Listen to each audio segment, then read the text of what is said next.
When we talk about existence, it's like discussing a beautiful painting. There's the canvas, what you can touch, see, and measure, and then there's the emotion, the story, the essence that the artist breathes into it. That's how I see the physical and spiritual domains. Two interconnected dimensions, both necessary to understand who we are. Let me start with the physical domain because that's where most of us live our daily lives.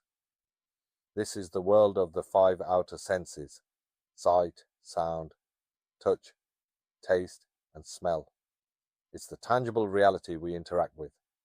The chair you're sitting on, the air you're breathing, and even this conversation we're having. The physical domain is short-lived, finite, and governed by time. It's where we learn, work, and build, using intellect and emotions as tools to navigate. But here's the thing. No matter how much we achieve in the physical realm, there's always this little whisper inside, isn't there? A sense that there's more to life. That whisper belongs to the spiritual domain, the realm of the soul. The spiritual domain is where the five inner senses come alive. These aren't tied to the physical body. They're intangible, yet deeply real. It's the sense of knowing without evidence, the pull you feel when contemplating the infinite, or the connection to something greater than yourself. It's timeless, boundless, and profoundly fulfilling when accessed. You could think of it like a mirror. The physical world is the reflection, but the spiritual realm is the light that makes the reflection possible.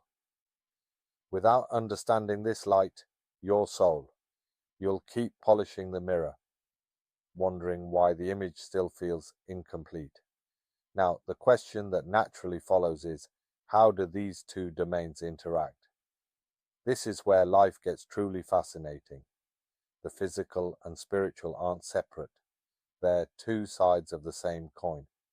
The physical world is where the spiritual is expressed, tested, and grown. Every challenge, every joy, every tear in the physical realm is an opportunity for the soul to expand. And in turn, your soul shapes how you experience the physical. Think of a musician playing a violin. The violin represents the physical domain, its wood, its strings, its structure. The music, however, comes from the musician's soul. If the violin is out of tune, the music suffers. If the musician lacks skill or passion, the sound is hollow. It's only when both work in harmony that true beauty emerges. So, what does this mean for us as human beings? It means life is not just about doing, it's about being. The physical domain demands action, earn, achieve, build.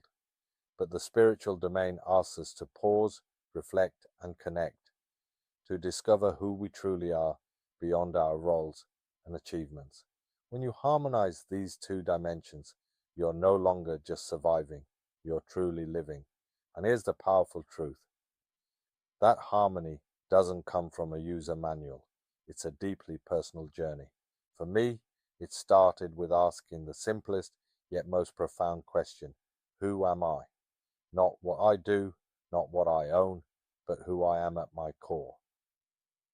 That question led me to the four-quadrant absolute intelligence model, which integrates intellect, emotions, mysticism, and absolute truth into a cohesive way of understanding ourselves.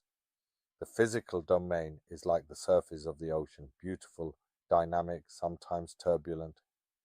The spiritual domain is the depth below, still, vast, and full of mysteries. If we only stay on the surface, we miss the treasures beneath. But if we ignore the surface, we risk drowning in abstract ideals. Balance is key. And so, the journey of life isn't about choosing one over the other. It's about understanding and living in both. The soul needs the body, just as the body needs the soul. Together, they create the symphony of existence, your unique melody in the infinite orchestra of life.